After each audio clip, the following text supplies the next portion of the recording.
Welcome to the Meta Business Podcast. The Metaverse and Web3 are bringing about the biggest revolution since the internet itself. With your hosts, Paul the Prophet Dawalibi and Jeff the Juice Cohen, we will be bringing you the latest Metaverse business news and insight into what it all means. The Meta Business Podcast starts now.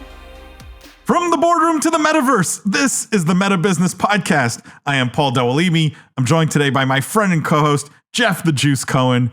For those of you who are new here, welcome to the official podcast of the Metaverse. What we do is we cover the most pressing Metaverse topics and news of the week, but we look at all of it through a business and C-suite lens. We dissect, we analyze the business implications of everything happening in this amazing industry. For our regular listeners, thank you guys for tuning in every week. Thank you for all the love, the 5-star ratings and reviews. If you haven't yet, share the Meta Business Podcast with your friends, your family, your colleagues. Leave a 5-star rating and review. Or if you don't want to do any of the above, at least hit that follow or subscribe button wherever you listen to this podcast. We really appreciate it. It helps others to find the show. Jeff, how you doing this week? Good. That felt like a new intro. Did we change that? No, it's the same intro. I do it. I literally do it almost like 3 times a week with slight variations between each one. And you, as you know now, I don't do it with a script, and I do it live every time. For whatever reason, I never thought I'd heard you say the official podcast Metaverse. I was going to say, we're now sponsored by the capital M Metaverse. Capital M Metaverse. Who knows? Well, our sister podcast, Business of Esports Podcast, has always been the official podcast of esports. Everyone knows it that way. And no reason why this shouldn't be the official podcast of the Metaverse. Great. How was your week? It was good? It's good. Yeah, it's always busy here. Back was traveling last week, so it's good to be back in the home studio here. I feel like we have such a busy week of news. Like, maybe not that we've had bigger weeks in terms of one story being bigger, but we have like a bevy of stories, it feels like. Too many. I don't know if we're going to get to them all. We're going to try. And so let me introduce the first. Let's do the first 2 stories sort of together. And I think, you mentioned you were traveling. This is an interesting one in terms of getting into the metaverse, right? Like we've been talking a lot about the metaverse and what's there once you're there, and what it should be and what it's not. And but I think we've sort of hit very little on how you actually get there, right? Like how do we access this virtual world? And there's 2 articles here, 2 technologies that I think are really interesting. The first one here, this is from VentureBeat, and the headline is Mojo Vision unveils latest augmented reality contact lens prototype. There's this very cool looking contact lens with what looks like circuitry and stuff inside of it. Obviously, if you're listening to this, you can't see it, so I'm trying to describe it here. But what they call a smart contact lens is going to bring invisible computing to life, the company believes. They've reached this sort of critical milestone with this prototype, and it's going to enable what they call like innovation at the intersection of smartphones, AR, VR, smart wearables, health tech, etc. So it's going to have a display in it. Initially, the target market's for people with like poor vision, but obviously we could see something like this developing into an on-ramp, a very seamless on-ramp to potentially a virtual world where you don't have to wear something, big clunky headset on your face.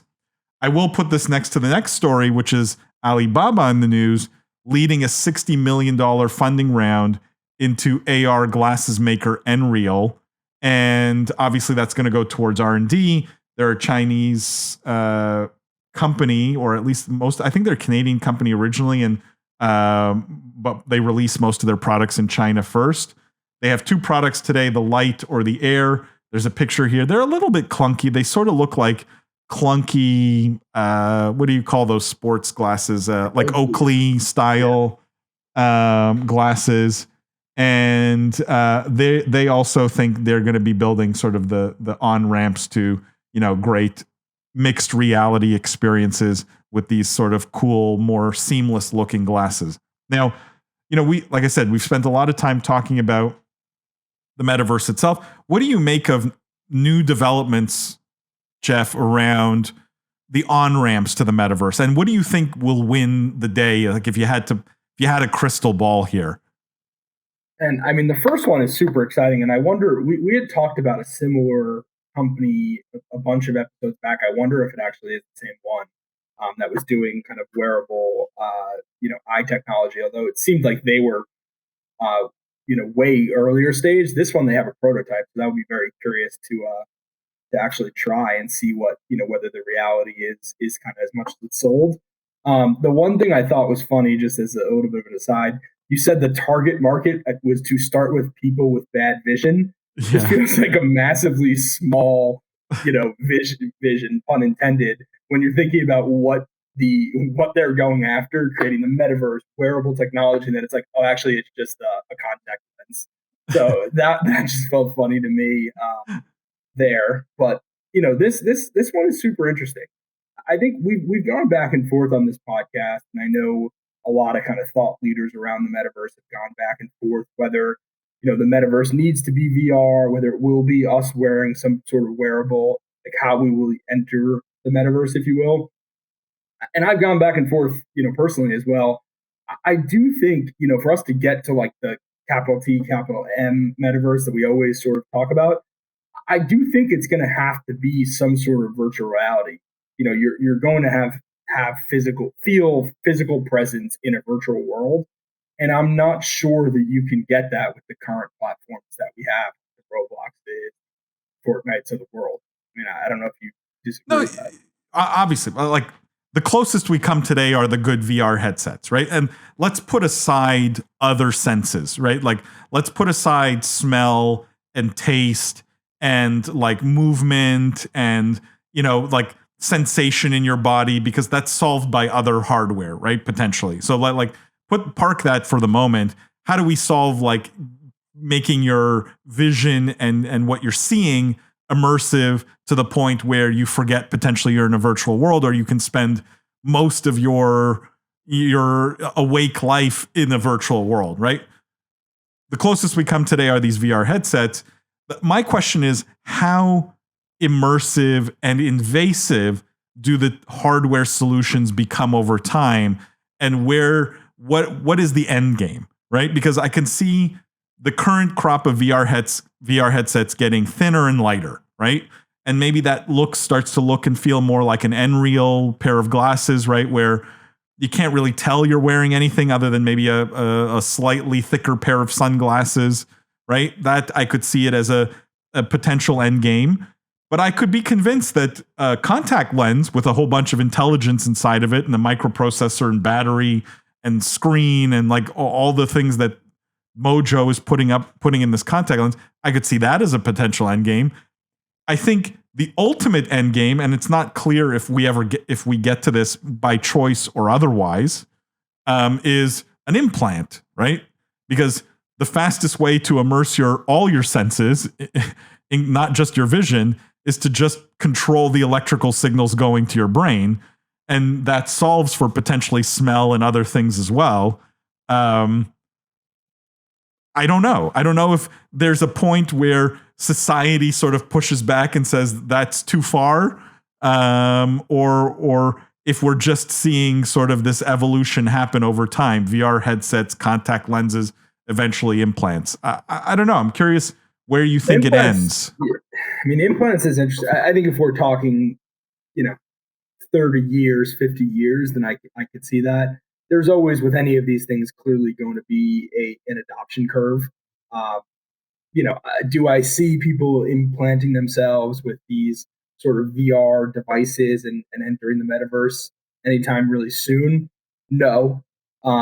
Might we get some early prototypes and stuff like that in the next decade? I think I could kind of buy that. But if we're talking about a large percentage of people kind of implanting themselves with a sort of psychedelic chip, if you will, I think we're a long way away from that mainstream adoption. No, a contact lens is a nice medium, right? It's not invasive, but it's also like probably the most seamless kind of experience you could imagine. What I think an implant solves for, though, is other senses, right? Even with a contact lens, you can't solve for smell, you can't solve for taste, you can't solve for some of these other things, which an implant in theory could. Another thing a contact lens can do is opens up a lot more AR versus VR, which I think, true. Maybe it gets us away from kind of the metaverse a little bit, but I think it creates a lot of really interesting things that you could do in the physical world with, gamifying different things that, you see on your mind's eye as you're out in the world. Jeff, I want to move on because we've got a lot to cover here. And I think there's two stories here. Again, I want to put them back to back because I think this will be a never ending debate on this podcast and I'm sure in other forums. But the headline here, again, another VentureBeat article says, games should promote play and earn instead of play to earn. Now, this is not the first time I've heard this argument, right? Like the panel I was on, someone used this argument with me. Spoiler alert, I disagreed. But they talk about how they give a little bit of history of MMOs and how, people used to farm loot there and sell them in the real world for dollars. And, this is really about meeting gamers where they live. And play to earn has had this rocky start. People have, this misconception about it. And one way to make this palatable for gamers is instead of play to earn, adopt this play and earn philosophy. When, according to the author here, it says what that means is making virtual items tied to tokens and NFTs a nice bonus instead of the objective. Fundamentally, gamers want to complete a game, not collect loot boxes or become day traders. So interesting argument here for play and earn versus play to earn. I want to put this next to another article because I want to give you sort of a trio of terms to argue over here. This is from CoinDesk, and they're talking about a capital raise. So DeFinance Captial and Delphi Digital co-led a $6 million round for Crypto Raiders, which is an NFT game. But this NFT game, they're a role-playing game, they prefer the term play to own over play to earn. So let me just summarize here without going into too much detail on any of these articles. It seems everyone now is allergic to play to earn, right? And I think that allergy came on very fast because no one wants to be associated with play to earn anymore, even though it was maybe the hottest thing literally just, a few months ago. And now everyone's trying to reframe it. Okay. And one of the proposed wordings here is play and earn. And then the other proposed wording here is play to own.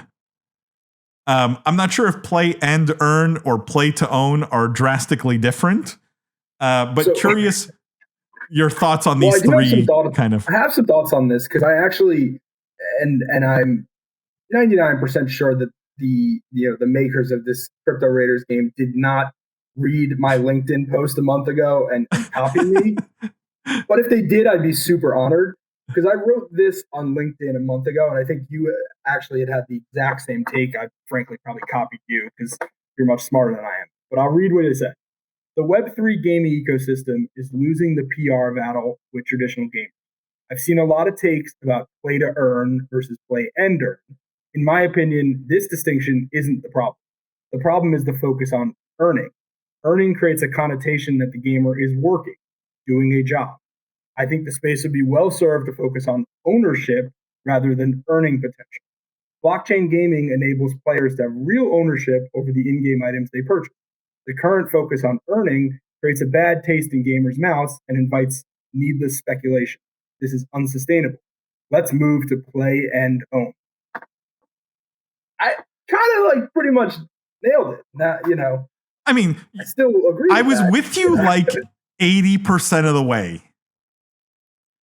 And it was the take I made, like that was pretty much my take at the the crypto conference I spoke at on play to earn gaming specifically. Now you used play and own, a fourth variation. The ownership is not the point of playing. I think that was you're playing and you own. What's the difference between? So I was with you completely. You had me right with you. Gamers don't want to earn. Feels like a job. Right, you're going to get pushback whether it's to earn or and earn, right? All feels about the same. But how is ownership different than earning? Because you earn to own. No, not necessarily, right? Like owning, like why? What's the point of owning if it has no value? I own plenty of things that have no value. I collect pens, for example. I own those pens. They definitely have no value, but I own them. I theoretically could sell them. I theoretically could throw them away. Like, I think that's the important thing about it is the distinction. I actually think it is an important distinction because it's like when you're talking about earning, like I go to work every day to earn money, right? Ownership is different. You can own the assets and never think about them in a monetary sense. It could just be, hey, I own them and I can eventually, hopefully, be able to, there'll be interoperability so I could bring them to another game. So I might not, I might own the gun in Call of Duty and bring it to Battlefield. I know that example will almost certainly never actually work.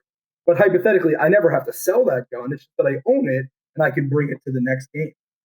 I mean, isn't that basically just gaming then? Like, in every game I play, I have items in my inventory, right? Whether it's WoW or Counter-Strike or Call of Duty or Fortnite or Apex or right. I own things in all those games. Like, if it's not about the monetary value of those things, it's sort of just gaming then. Well, I mean, number one, I hope that is the case. Like, I think for this to be sustainable, it should be about gaming. Number one, so you're probably right. I think the interoperability piece is where it's different, right? You may own them, but Activision could one day just come and shut down the servers for WoW and everything you bought. You don't really own it. You're effectively renting it. So I think there is that little bit of distinction versus what the current state Web 2 games are. I don't know why. I feel like the whole community loves getting lost in this intellectual argument of like, what? Why is it? At what point did play not become good enough, and we had to put two words after it, right? Like, and we're arguing: is it to own, to earn, and own, to this, to that? Like, I mean, play should just have been good enough. I mean, it's been good enough for a long time. It should continue to be good enough. And then my pushback always, and this is my take on it, it's not that hot of a take anymore, is why can't we find other ways to create value with blockchain or NFTs or things like that don't have to do with owning, earning, like any of the above, right? Or any other verb people want to put after play. I just feel like we're all going to agree play to own is better. And then 6 months from now, everyone's going to be surprised when gamers don't want to play to own, right? Like, and are going to push back. None of it feels real authentic to me from a gamer standpoint. But I don't know. It feels like a little bit of a useless argument because anything that takes away from the play feels like the game is worse in some small way. And if it can't be better in an obvious way, it's all going to fail. Now, I'm a big proponent of how do we figure out how to marry blockchain or NFTs with gaming, right? I'm a huge fan of this. I think it could be a massive piece of the industry, but I continuously challenge myself and others to figure out how are we adding value to gamers beyond just words, right? Because the words feel fancy for nothing, and the arguments sort of feel academic for nothing. I guess one thing I'm thinking, maybe other distinction, and maybe I don't even know if this is entirely accurate, but there's a difference between owning the in-game items versus earning in-game currency. Like I know with Axie, a big part of it is like you're playing the game to earn that smooth love potion SLP that you can then trade for fiat versus like, hey, I bought a sword. I now own the sword. It's pretty cool to own the sword. I could sell it. I could put it in a different game. Like that's cool versus like, hey, I'm going to use the sword. I'm going to kill a monster. There's going to be a bunch of gold that shoots out and that gold is worth money. And I'm just going to do it endlessly all day. Like those are two different concepts. Yeah, like you're right. And so maybe owns a little bit better. The and earn or to earn to me are equally bad. Like literally equally bad. I And I always come back. All these people, these influence, like these people on Twitter, and they say this take, like this whole article, and they say it as if it's like, oh my God, you had this crazy thought, and it's like, you fixed it. Wow, Yeah, like, we changed the two in the yeah. hand. Yeah, it's like gamers totally get it now. Like, oh my God, we just had to change that one word and everything's fixed. It makes me so angry. And my counter is always just like, replace the play with some traditional sport, so it's not a video game, and realize how ridiculous this argument is, right? Like, I'm going to play basketball to earn versus play basketball and earn. Like, it's not going to change how many people want to play basketball. Like, it will literally have no impact. It's just, it's a silly distinction, and it feels like a crutch, right? Because then people can avoid the real problem, which is how do we figure out how to drive real benefit to the gamer.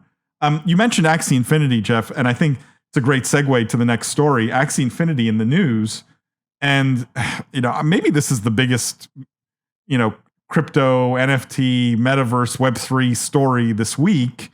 And it's a huge hack.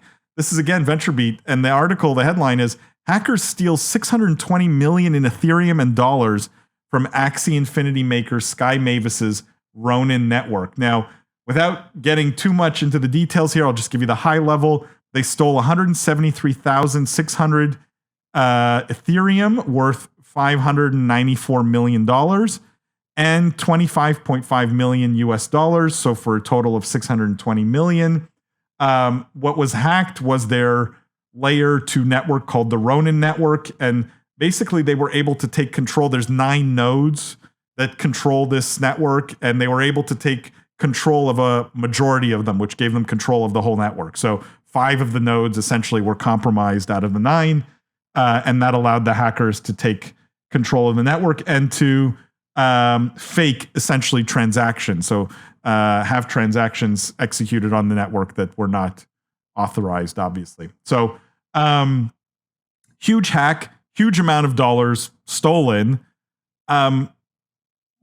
Obviously your thoughts on this, but like, where does a company like Axie Infinity go from here? I'm assuming these are player losses, not just company losses. Like, are they going to have to cough up hundreds of millions of dollars to reimburse players also?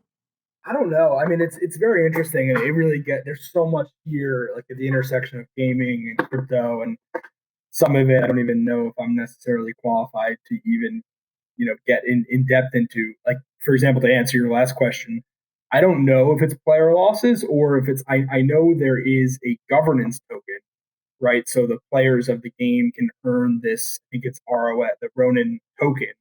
And then there's like a DAO, the Axie DAO, that's one of the validators. So I don't know if it's the DAO that lost money.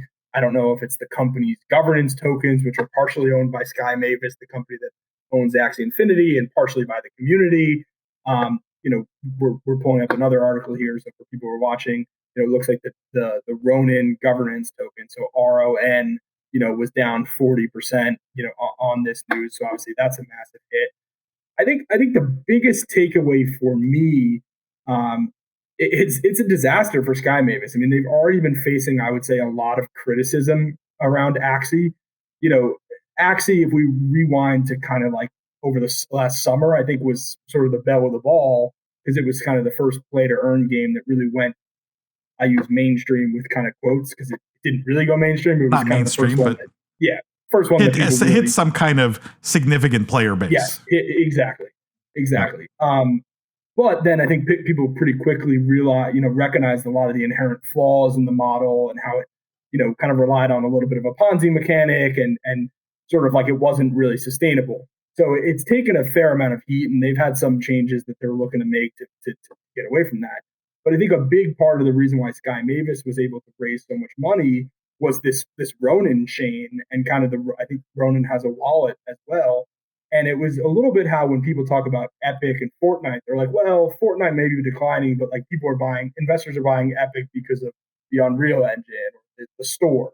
Like Ronin, I think, was that part of the story where it was like, hey, other game companies are going to build on Ronin as this L2 chain, and it's this infrastructure play. It's more than just Axie Infinity. And so the fact that Ronin was kind of the part of the company that, obviously had this hack, I think is a huge issue for Sky Mavis, because it clearly shows that the chain had vulnerability. And what will happen here, I think it'll be interesting to see whether they're able to recover it. I know in the history of crypto, there's been a lot of these sort of hacks where sometimes they're able to kind of do something to get the money back. Other times, obviously not. So, it'll be interesting to follow. Obviously, we wish Sky Mavis the best of luck, and really for the industry, because, we're both very bullish on kind of this industry, and we don't want, something like this to be a black mark, which currently right now I think it is. Like, how sustainable can this be if the biggest behemoth out there just lost, over $500 million, in thin air? That's my take. It's a huge number, like mind-boggling in terms of the size of the number. I think what has always worried me is, as the complexity of these platforms increase, here's my take. Sometimes it feels like these platforms are needlessly complex, and they're needlessly complex because it confers some small benefit to the user, or it makes it sound more interesting as a platform to investors, or whatever the reasoning is. I find some of these plays, and I'm not saying specifically with Axie Infinity here, but needlessly complex. And when you have complexity, it's hard to protect, right? Like any system that has many pieces to it, and entry points, and ways to get in and ways to hack is difficult to secure. And if a company that is sort of as mature as a Sky Mavis, right, probably more mature than other players in the space by a significant margin. Again, we're not talking about a company that's been around for the last 20 years, but they've raised quite a bit of money. They've had success. You would think their platform would be very secure. I just think part of the challenge is the massive complexity of these platforms make them very, very, very difficult to secure. And when you're talking about this large of a prize, you're going to have people trying to get in, right? Like this is just the reality of it. And so I don't know what the answer is. I don't know if we need to be simplifying some of these platforms and how they operate. We need a whole crop of companies that are all about security around, some of these play to earn games. I don't know. I suspect this is not the first, this is not the last big hack we're going to see. But I think it's something that doesn't get enough attention and really needs to, right? Like, this needs to be fixed fast, or that whole segment of that gaming play to earn gaming space. I mean, if I personally lost money here, what's the chance I come back to Axie Infinity? Probably pretty low.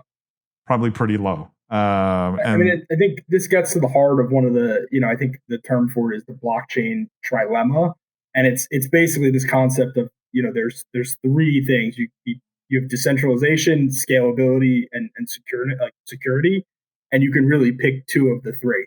And I think with Ronin, they kind of picked scalability and decentralization, and obviously security was an issue. That's an interesting. I've not heard that term, and I think it's an interesting one, Jeff. I mean, and maybe that's the case, right? Maybe no one will be able to pick all three.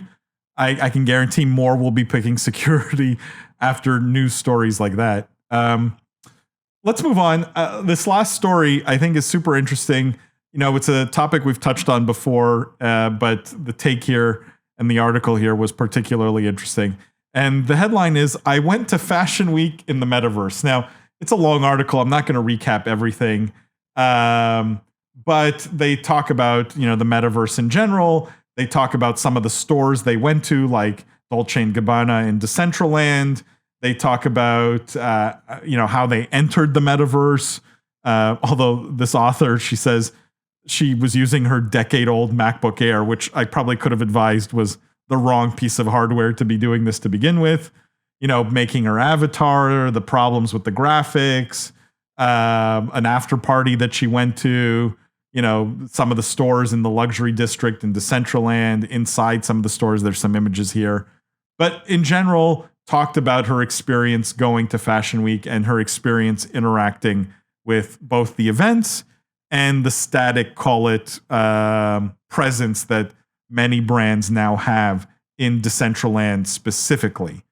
I'll just read this one thing. It says, Decentraland's event has been described as the first inclusive Fashion Week, offering a front row seat to anyone with a crypto wallet. But it took 2 Mac computers and a Dell laptop for me to finally enter Decentraland. And even then, my sessions lasted 15 minutes at a time before crashing. Now, this is definitely user error, right? Because you don't play, graphically intensive games on a decade-old MacBook or a Dell laptop. But they concluded by saying, glitches aside, the experience did offer a window into a fascinating future worthy of exploration. The ambition behind Decentraland's first Fashion Week was cause for celebration. And if fashion is about newness and novelty, then the Metaverse was the most en vogue venue in town. What did you make of this article? I know, Jeff, you read it. What did you think of this take on going to the first Fashion Week in the Metaverse and the future of fashion in the Metaverse? Well, I think it did a pretty good job of being balanced. I mean, like you said, some of the issues that she faced were obviously her own fault by trying to access the Metaverse via a 10-year-old MacBook Air. Having said that, I think it's important to point that out because most people don't have an amazing gaming PC. So if we're going to tout the Metaverse as something where you can get billions of people into, clearly we're going to need a lot more gaming PCs. So maybe go buy Nvidia or something like that. But that's it was a joke, obviously. But I think that's number one. Just saying how the tech isn't necessarily widely dispersed in order to get into this Metaverse.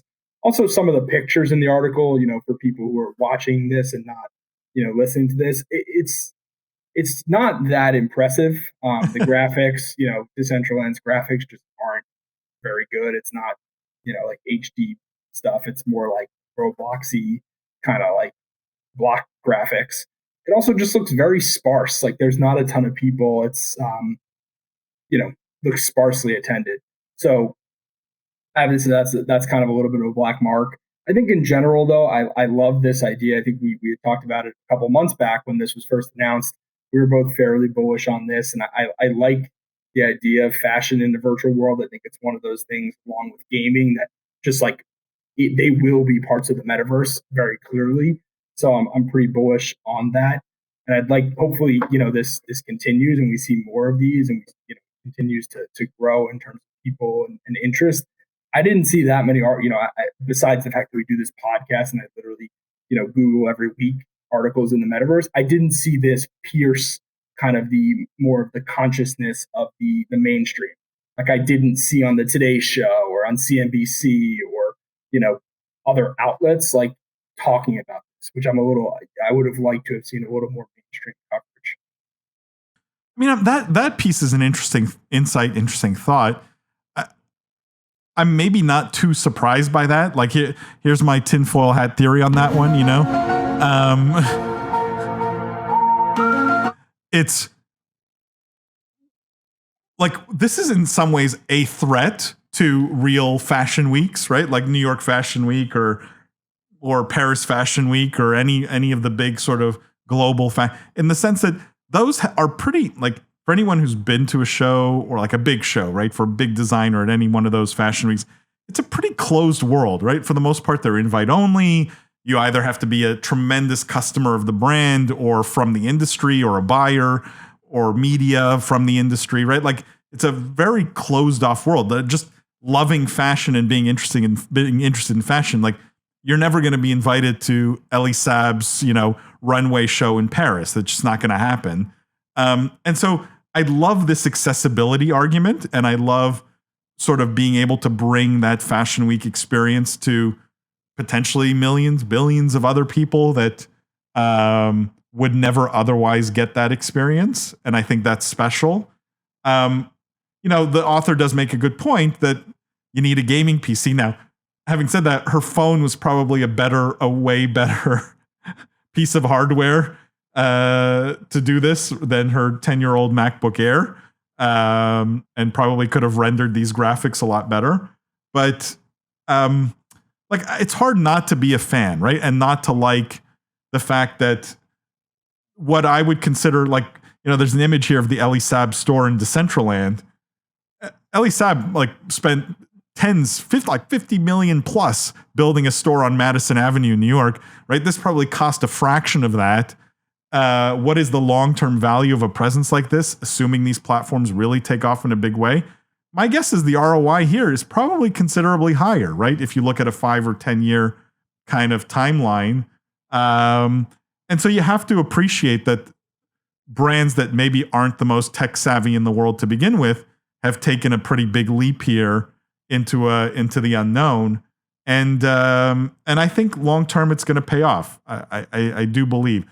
I think what has to be solved, and we started with this and we'll close with this, is how do you get here, right? Like, what are the on-ramps and how do you make those on-ramps on one hand accessible, but also high fidelity, right?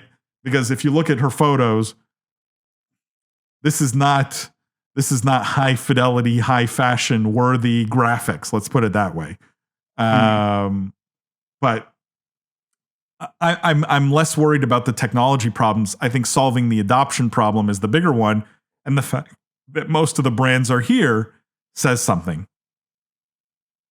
Jeff, that wraps up this week's podcast. It was a good. It flew by. Yeah, action packed. We got like 7 stories in there. Guys, make sure to subscribe to the podcast. Make sure to hit that follow, subscribe button, whether it's on Spotify or Apple Podcasts or Google Play or Stitcher or, you know, literally any of the 50 platforms you can find our podcast on. Also, go subscribe to our sister podcasts, Business of Esports and Meta Woman. They're equally great. And let us know. Send us feedback. Reach out to Jeff. Reach out to myself. Let us know maybe things you want to hear us talk about. Go follow Jeff on Twitter at JeffCohen23. He's always got interesting takes on the business of the metaverse. And yeah, let us know how you're liking the show and anything you want to hear us talk about. Guys, don't forget, the future is fun, and we will see you next week. Thanks for joining us here on Meta Business. Make sure to subscribe to this podcast everywhere you get your podcasts, leave a 5-star review, and tell your friends, family, and colleagues all about us. Also, make sure to follow Meta TV on all socials to get more of the best metaverse content anywhere. Tune in every week for another episode of Meta Business.